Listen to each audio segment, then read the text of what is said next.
Hello everyone, welcome to this channel. I am Sahil and it's weekend, so I'm again back with an analysis video. Just like the previous ones, I'll be sharing my analysis on Nifty and Kaushik will be sharing his analysis on Bank Nifty. So without any further delay, let's start the video. तो start करते हैं Nifty के monthly time frame के साथ। तो monthly time frame पे अगर हम ये वाली कैंडल देखते हैं जो कि नवंबर 2021 की, तो इस वाली कैंडल का जो लो और हाई है उसी के लो और हाई से अगर हम एक रेक्टेंगल बनाते हैं तो हम लास्ट ऑलमोस्ट 11 मंथ से अब यहीं पे ही ट्रेवल कर रहे हैं। मतलब हम नीचे तो गए हैं, इसके नीचे 2 बार क्लोजिंग भी दी है, बट हमें उसका कुछ फॉलो थ्रू नहीं मिला है और दोबारा से हमने जुलाई में इसके अंदर ही आके क्लोजिंग कर दी, जिसके बाद से फिर से हम इसी रेंज में ही ट्रेवल कर रहे हैं। तो in short monthly time frame पे हम ऑलमोस्ट 1 ईयर से अब एक तरह से रेंज बाउंड ट्रेवल कर रहे हैं।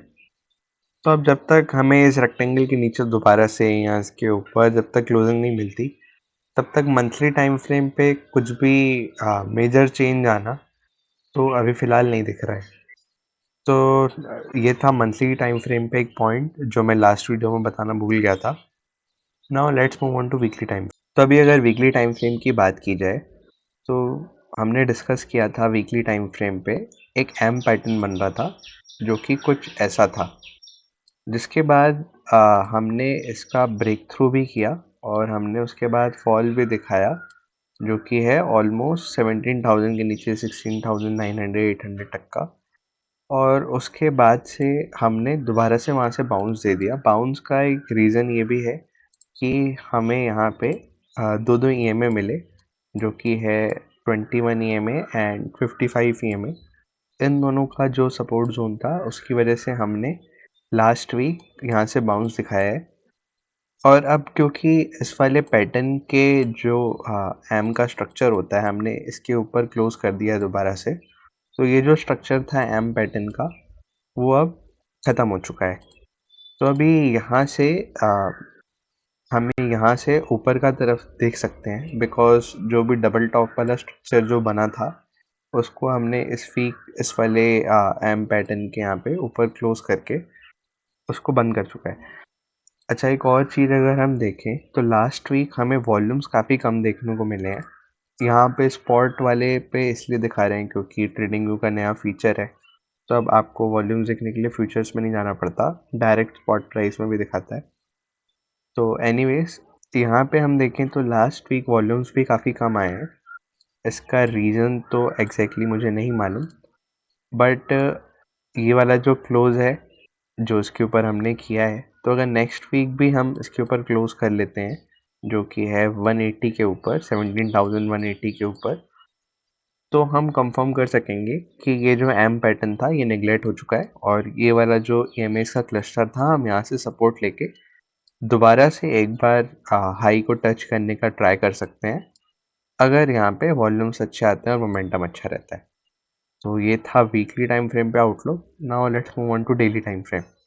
तो ये निफ्टी का डेली टाइम फ्रेम का चार्ट है। तो जैसा कि मैंने वीकली टाइम फ्रेम में मेंशन किया कि इस लास्ट वीक पे हमें वॉल्यूम्स काफ़ी कम देखने को मिले। इसका एक रीज़न ये भी हो सकता है कि वेडनेसडे को बिकॉज एक ट्रेडिंग हॉलीडे था तो उस कारण भी वॉल्यूम्स में ड्रॉप आया हो। तो मुझे ये रीज़न समझ में आता है उसका। एनीवेज अगर हम देखें अब, तो मंडे, ट्यूसडे एंड थर्सडे लगातार हमने अप मूव दिया है, प्लस हमने ओपनिंग भी गैप अप की है। अगर हम फ्राइडे को हटा दें तो जितने भी ट्रेडिंग डेज थे इस लास्ट वीक में हमने सब में गैप अप ओपनिंग दी है एक्सेप्ट फॉर मंडे। तो अभी यहाँ से हमने फ्राइडे को गैप गैप डाउन ओपन करके दोबारा से, बट हमने फिर रिकवर करके 100 पॉइंट्स बॉटम से दोबारा से ऊपर ऊपर क्लोज किया। यहाँ से दो सिनेरियो बन सकते हैं कि यहाँ तो, या तो हम डायरेक्टली इस वाले लेवल को क्रॉस करके ऊपर चले जाएं और ये व्यू तब तक ही सही रहेगा जब तक हम फ्राइडे का लो नहीं तोड़ देते जो कि है 17,220। तो जब तक ये लो बचा हुआ है तब तक हमारा ये वाला जो थ्योरी है कि इसके ऊपर हमें दोबारा से अप मूव देखने को मिल सकता है और यहाँ से हमें लॉन्ग ट्रेड ले सकते हैं। बिकॉज़ ये एक एरिया काफ़ी अच्छा रेजिस्टेंस भी था पहले भी। तो अगर ये क्रॉस होता है तो हमें यहाँ से काफ़ी अच्छा लॉन्ग ट्रेड देखने को मिल सकता है और टारगेट इसके हाई की तरफ, जो ऑल टाइम हाई है उसकी तरफ भी हो सकते हैं। तो और दूसरा सिनेरियो ये हो सकता है कि हम अगर यहाँ से फ्राइडे का लो तोड़ देते हैं, तो अगर हम यहाँ से फिबोनाची प्लॉट करते हैं जो कि है लास्ट फ्राइडे का लो और इस थर्सडे का हाई, तो इसका गोल्डन जोन रिट्रेसमेंट जो है वो आता है 17,088 से लेके 17,007 तक। तो ऐसा भी सिनेरियो हो सकता है कि हम अगर फ्राइडे का लो तोड़ दें तो हम इस पर्टिकुलर जोन को टेस्ट करने आए और फिर यहाँ से एक अप मूव की तरफ हम जाएं। और अगर ऐसा सिनेरियो बनता है तो हम ट्रेड तब ले सकते हैं जब ये वाला एक जोन क्रॉस होगा जिसको 17,190 से लेके 17,160 तक मार्क किया जा सकता है। तो दोनों सिनेरियो मैंने शेयर किए। और अगर थर्ड सिनेरियो जो कि बेयरिश सिनेरियो है, अगर ये वाला जोन भी निफ्टी ब्रेक कर देता है नेक्स्ट वीक में, तो फिर हम यहाँ से एक शॉर्ट टर्म में शॉर्ट करने का सोच सकते हैं।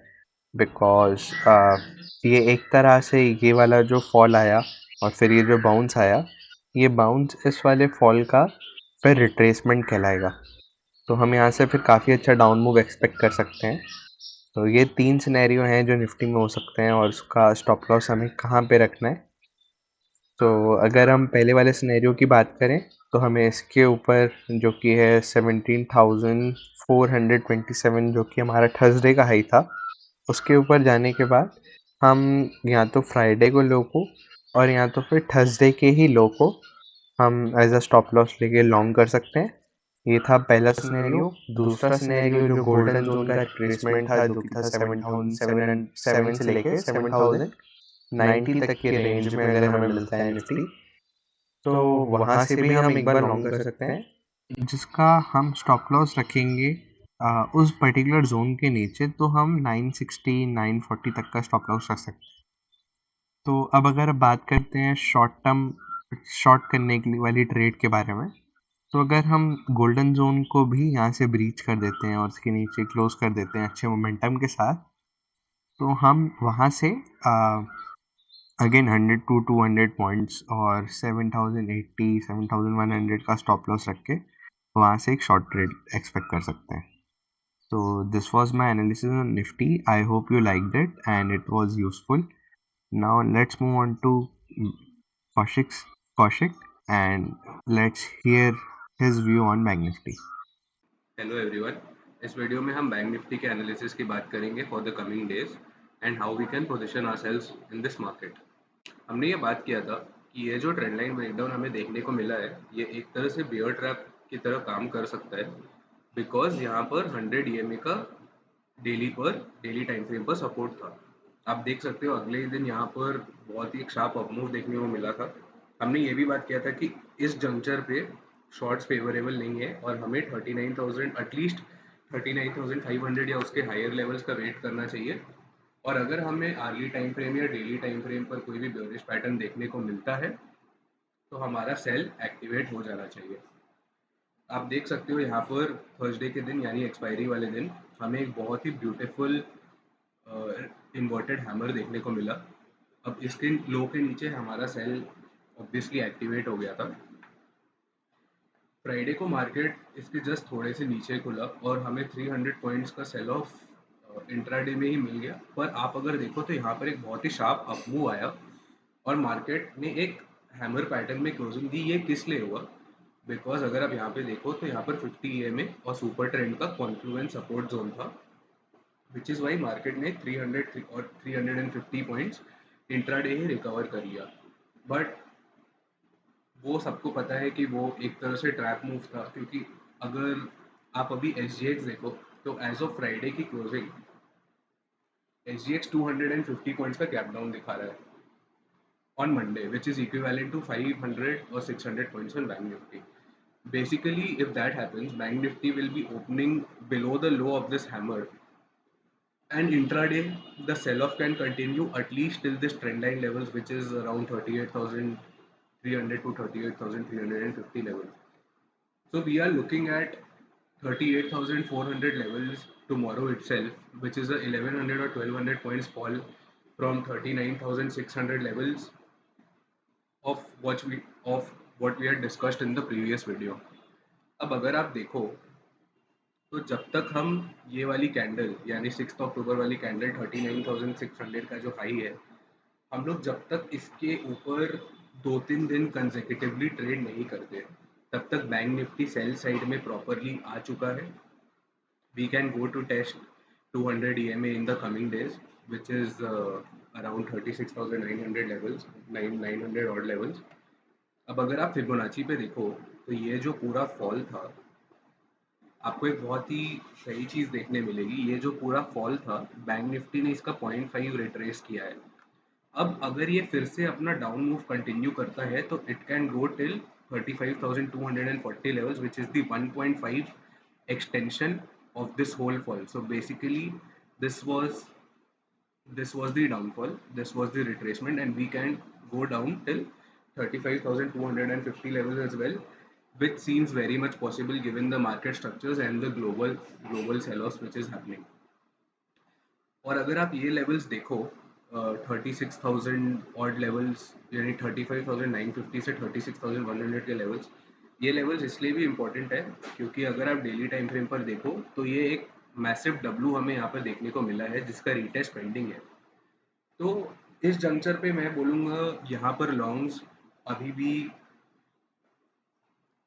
खेलना अच्छा नहीं रहेगा. अगर आपको लॉन्ग साइड में बैठना ही है तो एटलीस्ट आप वेट करो कि 6 अक्टूबर के कैंडल्स के ऊपर मार्केट कंसेक्यूटिवली 2-3 दिन ट्रेड करे, या फिर एटलीस्ट ये 0.382 रिट्रेसमेंट जो कि 40,000 का राउंड लेवल है, इसके ऊपर अगर हम 2 दिन कंसेक्यूटिवली क्लोजिंग करते हैं तब हम फिर से ये चीज़ मान सकते हैं कि हाँ this down move could be over and now we are heading towards new all time highs again. तब हम फिर से लॉन्ग साइड में 2 से 2,500 पॉइंट्स का टारगेट रख सकते हैं in a quick span of time. But तब तक सेल साइड में ही सबको बने रहना है. इतने डाउन मूव के बाद में I think people should be more comfortable in selling calls rather than buying puts, just because the value of puts will be too inflated right now. ये level, the most important levels to play longs will be around 35,900 levels to 35,500 levels. So basically anything below 36,000 levels, अगर हमें वो levels मिलते हैं और वहाँ पर हमें कुछ रिवर्सल पैटर्न मिलता है, RSI में कुछ स्ट्रेंथ मिलता है या फिर कोई डाइवर्जेंस मिलता है, तब हम लॉन्ग्स कर सकते हैं. बट तब तक हमें सेल साइड में बैठे रहना है जब तक हम ये 6 अक्टूबर के कैंडल्स के ऊपर क्लोजिंग नहीं देते हैं. आप अगर देखो तो RSI भी अभी वीक है. RSI का ये जो सिंपल मूविंग एवरेज है इसके ऊपर ये क्लोज नहीं कर पा रहा है. इतने शार्प डाउन मूव के बाद में ये यहाँ से रिजेक्शन ले रहा है. अब अगर हम वीकली टाइम फ्रेम की बात करें तो वीकली टाइम फ्रेम पे हमें देखने मिलता है ये जो ट्रेंड लाइन नीचे से आ रही है, डेली पर हमें उसका ब्रेकडाउन मिल गया. मैं ये फिबोनाची डिलीट कर देता हूँ, आप ये लेवल्स मार्क कर सकते हो. अब अगर हम वीकली पर देखें तो ये जो नीचे से ट्रेंड लाइन चलते हुए आ रहा है इसका अभी भी ब्रेकडाउन हमें देखने को नहीं मिला है ऑन अ वीकली बेसिस. तो जो लोग अभी भी कंजर्वेटिव ट्रेडर्स है, they can wait for the sell signal on Bank Nifty on a weekly closing of 38,600 levels. अगर आप देखो 38,000 के 600 के नीचे अगर हमें वीकली क्लोजिंग मिलती है तो ये ट्रेंड लाइन का भी ब्रेकडाउन हो जाएगा and we will be very close to touching 20 EMA again. In case of which हमें यहाँ से एक अच्छा खासा डाउनफॉल देखने मिल सकता है. और जो हमने बात किया था ये डब्लू पैटर्न का रीटेस्ट, और यहाँ पर अगर आप देखो तो 50 EMA वीकली पर भी है which is coming around 36,600 levels. तो once we give a weekly close below 38,600 levels, 36,700 levels, which is around what 1,700 1,800 points more downfall, that will open up in Bank Nifty, and we can go further south towards 36,000 levels. अभी हम clearly cell on rise पे आ चुके हैं bank Nifty पे। ये हम 3 week से इसी के बारे में बात कर रहे हैं कि अभी हम सेल ऑन राइज आ चुके हैं।